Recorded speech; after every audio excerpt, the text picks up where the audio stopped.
সকাল সকাল ডিউটির জন্য বেরোলাম ঠিকই, কিন্তু বাস স্ট্যান্ডে গিয়ে দেখি বাস অতটা নেই। যেগুলো বাস আসছে বোলপুর হয়ে সিউড়ি যাচ্ছে। তো যাই হোক, অনেকক্ষণ অপেক্ষা করার পর এই ধরনের গাড়িগুলো পেলাম শোরুমের। তো এই গাড়িগুলো মোটামুটি যখন আসে একসাথে 15-20টা আসে একসাথে, আর এগুলো যায় শোরুম থেকে বেরিয়ে বিভিন্ন জায়গায় যায় এই গাড়িগুলো। তো লোকাল প্যাসেঞ্জার তুলে নেয় এগুলো। তো যাই হোক, চাপলাম ঠিকই, কিন্তু কিছু দূর যাওয়ার পরই ঘটলো বিপত্তি। বিপত্তি বলতে এই যে দেখতেই পাচ্ছ, লম্বা লাইন একদম। তো একটা সাইড নো এন্ট্রি করা আছে হয়তো, তো যদি বা আরেকটা সাইড সাইড ফাঁকা আছে, কিন্তু বোঝা যাচ্ছে না যে সামনে জ্যাম আছে কি নেই। তো যাই হোক, একটু রিস্ক নিয়েই বেরোলো ওরা। তো কিছুক্ষণ বেরোনোর পরেই এই যে একদম পৌঁছে গেছি মুখে, যেখানে নো এন্ট্রি করা আছে একদম। তো এখান থেকে নো এন্ট্রি করা আছে, হ্যাঁ, বিশেষ করে আজকে অনেক মিটিং মিছিলের কথা আছে আর কি, তো সেই কথা ভেবেই নো এন্ট্রি করা আছে। তো যাই হোক, এমনি ছোটো গাড়ি তো যাচ্ছিলো, একমাত্র বড় গাড়িগুলো এখানে দাঁড়িয়ে ছিল, কিন্তু এরা আর রিস্ক নিল না যে যাবে না আগে আর কি। তো যাই হোক, সেখানেই নামতে হলো। সেখানে নামার পর কিছুক্ষণ অপেক্ষা করার পর লোকাল বাস পেলাম। তো লোকাল বাসে আজকে ভিড় প্রচণ্ড ছিল। তো যাই হোক, লোকাল বাসে পার হয়েছিলাম ঠিকই, কিন্তু এটা যাওয়ার কথা ছিল রাজনগর। তো ভাবলাম একদম ডাইরেক্ট আশ্রম মোড়েই নামবো, কিন্তু এখানে আবার বিপত্তি হলো। পার হোসের পর থেকে আবার শুরু হয়েছে জ্যাম, প্রচণ্ড জ্যাম। তো বাস তো আগে যেতেই পারবে না, এমনকি ঘুরে ঘুরে গেলেও পৌঁছাতে পারবে নাকি সন্দেহ। তো যাই হোক, বাধ্য হয়ে বাস থেকে নেমে টোটো করতে হলো। তো টোটো ধরে বেরোতেও আবার দেখি রাস্তার মাঝে আবার সেম জ্যাম। তো এদিক ওদিক অনেক ঘুরে ঘুরে তারপরে ফাইনালি পৌঁছালাম রেস্ট রুমে। তো রেস্ট রুম পৌঁছাতে মোটামুটি 9:45 বেজে গেছিলো। তো পৌঁছে সবার আগে টিফিন করতে বসে পড়লাম। আর টিফিন বলতে আলুর তরকারি ছিল এদিকে, এদিকে নববর্ষের একটা লাড্ডু ছিল, আর এদিকে পেঁয়াজা কাঁচা লঙ্কা। তো যাই হোক, ঝটপট টিফিন করার পর রেডি হয়ে মোটামুটি 9টার মধ্যেই নেমে পড়লাম লাইনে। গ্যাংয়ের ডিউটি তো মোটামুটি শুরু হয়ে যায় 7টা থেকে, কিন্তু আজকে আমি আছি মেশিনের ডিউটিতে। মেশিনের ডিউটিতে বলতে মেন যেটা কাজ হচ্ছে সেটা হচ্ছে মেশিন দেখাশোনা করা, আর আরেকটা হচ্ছে জল দেওয়া মেশিনে। মেশিনে জল দেওয়া বলতে মেশিনের সাথে যে কোচটা আসে, মেশিনের স্টাফ থাকে, তো সেখানে ব্যবহারের জন্য জল দিতে হয় আর কি। মেন ব্যাপার, মেশিনের কাছাকাছি কোনো ট্যাপের ব্যবস্থা করা নেই, তো প্ল্যাটফর্ম থেকে জল এনে পৌঁছে দিতে হয় আর কি। তো সেটাই প্রথমে কাজ হবে, জলটা পৌঁছে দেবো, তারপর দুজনে থাকতে হবে মেশিন দেখাশোনার কাজে। তো আমি আছি, আর আমার সাথে আছে ভোলা। তো নর্মালি 7টা থেকে ডিউটি হলে আজকে লেট হলে অসুবিধা হয় না, কারণ এই ডিউটিটা শুরু হয় 6টা থেকে দুপুর 2টো অবধি চলে এই ডিউটিটা। তারপর 2টো থেকে আরেকজন আসে, সে রাত 10টা অবধি করে, একা সিঙ্গেল করে, ফার্স্ট নাইট ডিউটি যেটা বলে, চৌকিদারের ডিউটি। তো ভোলা তো সকাল সকাল চলে এসেছিলো 6টার সময়, আমি আসতে লেট হলো আমার 9টা।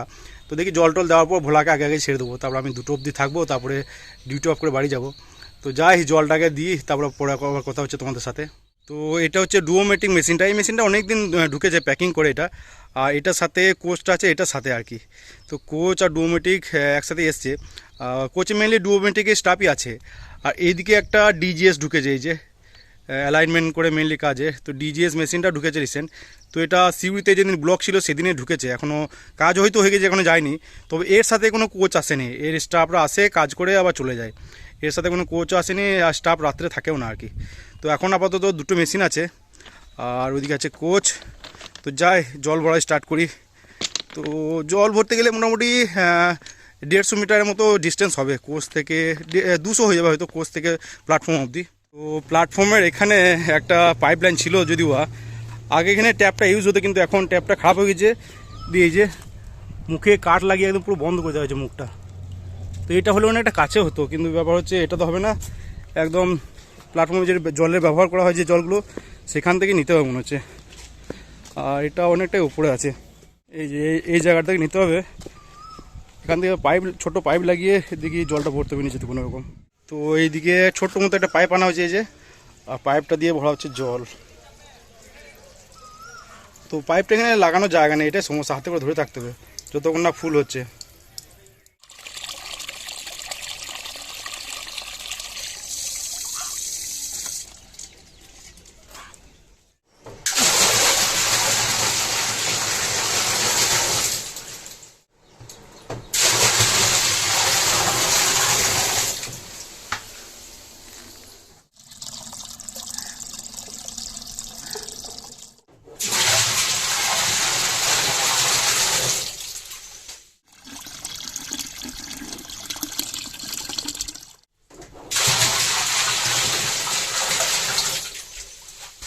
এখন বাজছে প্রায় 11:30, আর ফাইনালি জল দেওয়া কমপ্লিট। তো কোচে জল দেওয়ার কাজটা তো কমপ্লিট হলো, এবার কাজ হচ্ছে মেশিনের দেখাশোনা করা। ফার্স্ট নাইট ডিউটি 2টোর সময় শুরু হবে, সে যতক্ষণ না আসছে ততক্ষণ মেশিনের দেখাশোনা করতে হবে আর কি। আর ধীরে ধীরে কিন্তু রোদটা বেশ ভালোই বাড়ছে। তো আগে কী হতো, দুটো মেশিনের মাঝে ট্রলিটা ছিল, তো সেখানে বসে রেস্ট করতাম। তো এখন ট্রলিটা সরিয়ে দেওয়া হয়েছে বলে রেস্ট করার অতটা জায়গা নেই। তো যাই হোক, পরিস্থিতিটা তোমাদের একবার দেখিয়ে দিই, তাহলে বুঝতে পারবে কেন ট্রলি সরানো হয়েছে, কেন আর রেস্ট করার জায়গা নেই। তো এই দিকে তো দাঁড়িয়ে থাকে ডুয়োমেটিক মেশিনটার কোচটা, এইদিকেই দাঁড়িয়ে থাকে। আর ডুয়োমেটিক মেশিনটা তারপরে এইভাবে দাঁড়িয়ে থাকে। তো আগে কী হতো, আগে মেশিন আর কোচের মাঝে গ্যাপ থাকতো। তো সেই গ্যাপেই আমরা মেটেরিয়াল ট্রলিটাকে রেখে সেখানেই বসে থাকতাম, রেস্ট করতাম, দিনে বলো বা নাইট ডিউটিতে বলো। তো এখন কি হয়েছে, এখন আরেকটা মেশিন ঢুকেছে, এই যে দূরে দাঁড়িয়ে আছে ওটা ডিজিএসটা।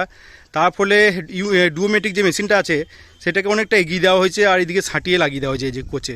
তো কোচের সাথে সেটা লাগিয়ে দেওয়াতে মাঝে কিন্তু গ্যাপ নেই। এই জন্য কী করা হয়েছে, মেটেরিয়াল ট্রলি যেটা ছিল সেটা কিন্তু বাইরে বের করে দেওয়া হয়েছে। দেখলে দেখাচ্ছে তোমাদের, ওই যে একদম ড্রেনের ওই সাইডে বের করে দেওয়া হয়েছে। তো এর ফলে কী হয়েছে, মেন সমস্যা এখানে রেস্ট করার জায়গা কিন্তু নেই একদম। তো দিনে তো যা হোক এদিক ওদিক বসে রেস্ট করা হয়ে যাবে, কিন্তু রাত্রে কিন্তু রেস্ট করার জায়গা নেই। তবে যে কথায় আছে, একটা রাস্তা বন্ধ হলে আর একটা রাস্তা খুলে যায়। তো এক্ষেত্রে রাস্তাটা অটোমেটিক খুলে গেছে, সেটা দেখায় তোমাদের। এই যে মেশিনটা এসছে ডিজিএস, তো সেই মেশিনটার উপর কিন্তু থাকা বেশ ভালোই জায়গা রয়েছে দেখলাম। তো যাই মেশিনের উপর চাপিয়ে একবার দিয়ে তোমাদের উপরটা একবার দেখিয়ে দিই, তাহলে তোমরা বুঝতে পারবে। মেশিনে উঠেই সামনে রয়েছে স্পেস। এটা বেশ লম্বা চওড়া স্পেস, লম্বা তো মোটামুটি 7 ফুট হবে হয়তো, আর চওড়াটা মোটামুটি 3 ফুট। তো একজন তো আরামসে শোয়া যাবে, আর দুজন শোয়া যাবে, কিন্তু একটু ঘেঁষাঘেঁষি হবে আর কি। তো এটা একটা জায়গা হলো। আর এদিকে সাইডে গলির মতো জায়গা আছে, এদিকেও স্পেস আছে, আর এই সাইডেও স্পেস আছে, আর চওড়া স্পেস আছে এই জায়গাটাতে। এই যে মোটামুটি 6 ফুট বাই 6 ফুট জায়গা একটা। এই যে এখানে দিব্যি দুজনের রাতে কিন্তু নাইট ডিউটি করা হবে এখানটায়, একদম খুব আরামসে। আর চারিদিক খোলামেলা হাওয়াও ঢুকবে, গরমের দিনে খুব একটা সমস্যা হবে না। আর এখানেও জায়গা আছে, এই যে এদিকেও একটা সরু স্পেস আছে, এদিকেও স্পেস আছে। তারপর সামনের দিকে আরও দেখায়, এই যে এখানটাতেও একটা স্পেস আছে, এখানটাতেও স্পেস পাওয়া যাবে। আর পিছন দিকে এইখানটাতেও স্পেস পাওয়া যাবে। তবে পিছন দিকের এই গলিটা একটু সরু সামনের তুলনায়, কারণ এদিকে কাঠের এই দুটো বক্স দুটো রয়েছে, দিয়ে হালকা স্পেস খেয়ে নিয়েছে এই জায়গাটা। এই জায়গাটা মোটামুটি 2.5 ফুট বা 7 ফুট হবে হয়তো।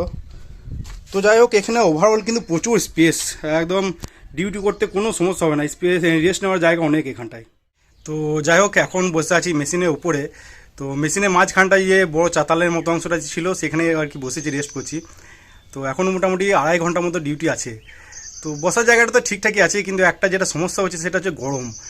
একদম রোদ পায়, তো লোহার, পুরো মেশিনটাই লোহার, তো প্রচণ্ড গরম হয়ে গেছে মেশিনটা। তো বেশ ভালোই গরম লাগছে এই সাইডটাতে। যদিও আশেপাশে গাছ রয়েছে দু একটা, কিন্তু ছায়া কিন্তু অতটা নেই। তো গরমে ভালোই ভোগাবে মনে হচ্ছে। আর খাওয়া দাওয়া বলতে কার্তিক দাকে তো খাবার বলা আছে, দুপুরে দিয়ে যাবে, মেশিনের কাছেই দিয়ে যাবে খাবার, ভালোই হলো, যেতে হবে না আর। তো যাই হোক, দেখি এখনও 2 ঘন্টা সময় কাটাতে হবে। সময় কাটাতে বলতে দেখি নখগুলো কাটবো, নেল কাটাটা নিয়ে এসেছি সাথে। তো এই মেশিনের সময়গুলো কিন্তু ভালো ইউটিলাইজ করা যায় আর কি। তো টুকটাক কাজকর্ম হয়ে যায় আর কি। তো যাই হোক, নখ কাটার পর দেখি সিনেমা দেখবো, আর ভিডিওগুলো এডিটও করা হবে টুকটাক। তো যাই হোক, এখন সময়টা কাটাই, পরে আবার কথা হচ্ছে তোমাদের সাথে। A few moments later. আজকে অনেক আগে আগে চলে এলে।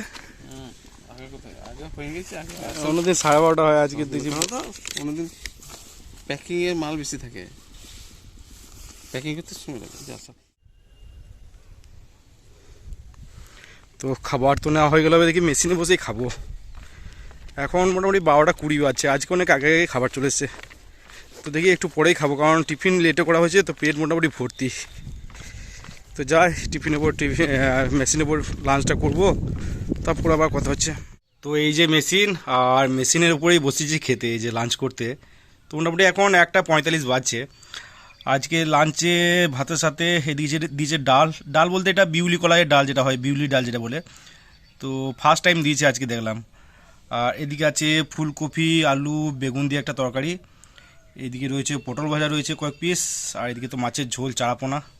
এই যে বেশ বড় সাইজ দেখছি চারাপোনাটা আজকে। তো টোটাল মিল পড়ে এটা 60 টাকা আর কি। তো যাই হোক, জল টল সব নিয়েই এসেছিলাম, একদম রেডি হয়ে এসেছিলাম। তো মেশিনে মাঝখানে চাতালটাতেই বসে করছি লাঞ্চ। আর এইদিকে একটাই অসুবিধা, এই যে এইদিকে একদম তেল কালি আছে প্রচুর, তো একটা আলাদা ঝাঁঝালো রকম একটা গন্ধ রয়েছে এখানটায়। তো উপায় নেই, এখানেই বসে খেতে হবে। তো ছায়া বলতে আশেপাশে ছায়া নেই, ওখানে খেজুর গাছ আছে, ওই যে খেজুর গাছ আছে ঠিকই, কিন্তু খেজুর গাছের গোড়াটা একটু নোংরা আর ঢাল হয়ে আছে, বসে ঠিকঠাকভাবে বসে খাওয়া যাবে না। তো দেখি মেশিনে বসেই খেতে হবে। তো খাওয়া দাওয়া করি, লাঞ্চ করি, তারপরে দেখি কখন বেরোবো। 2,000 years later. আজ ডিউটি থেকে বাড়ি ফেরার পর বেশ ভালোই ঘুম হলো। তো মোটামুটি ওই 3টের মধ্যে ঢুকে গেছিলাম বাড়ি। তো বাড়ি ঢুকে হাত মুখ ধুয়ে ফ্রেশ হয়ে নিচেতেই শুয়ে পড়েছিলাম, আর ঘুমও চলে এসেছিলো তাড়াতাড়ি। তো নিচের রুমটা বেশ ভালোই ঠান্ডা, উপরে এলে গরম হয়তো ঘুম হতো না। তো যাই হোক 3টের সময় ঘুমিয়েছি, উঠলাম মোটামুটি 5:30টার সময়। তো 2.5 ঘন্টা টানা ঘুম। তো জাস্ট উঠে স্নান টান করে ফ্রেশ হলাম জাস্ট। আর এদিকে ঠান্ডা লাগাটা মনে হচ্ছে বেশ ভালোই বসে গেছে বুকে। কারণ কাশি হচ্ছে মাঝে মাঝে, কাশি হলেও কফ কিন্তু উঠছে না, আছে জমে কফ কিন্তু উঠছে না ঠিকঠাকভাবে। খুব জোরে কাশলে তবেই উঠছে, আর এই কাশ থেকে আবার বুকে ব্যথা হয়ে যাচ্ছে, এত জোরে কাশি হচ্ছে মাঝে মাঝে। তো যাই হোক এই ঠান্ডা লাগাটা মনে হচ্ছে ভালোই ভোগাবে, সমস্ত কিছু ক্লিয়ার হতে সময় লাগবে আর কি। তো যাই নিচেতে গিয়ে কিছু খাবো, আর খাবো বলতে চাটা তো রাখতে হবে মনে হচ্ছে, নাহলে গলাটা ছাড়বে না। তো যাই খাওয়া দাওয়া করি, পরে আবার কথা হচ্ছে তোমাদের সাথে। নিচেতে গেলাম রান্নাঘরে। আর রান্নাঘরে গিয়ে দেখি পাউরুটি রয়েছে। তো সেই মোটা পাউরুটিগুলো, সেটায় মাছ বরাবর অর্ধেক কেটে সেটা নিয়ে ডিম টোস্ট বানিয়েছিলাম। আর এদিকে ছিল চা, ছিল লাল চা। তো ডিম টোস্ট আর চা খাওয়ার পর উপরে এসে শুয়েছিলাম, আইপিএল দেখছিলাম। তো মোটামুটি উঠলাম প্রায় 10:30টার সময় ডিনার করার জন্য। আর আজ ডিনারে ভাতের সাথে ছিল কাঁচা পেঁয়াজ দিয়ে আলু সানা ছিল এদিকে, এদিকে ছিল পটল আলু ভাজা, ডাল ছিল, আর ছিল এদিকে মাছের ঝোল ছিল টমেটো দিয়ে। তো এই ছিল ডিনার। তো ডিনার করার পর কিছুক্ষণ খেলা দেখে তারপরে ঘুমিয়ে পড়লাম।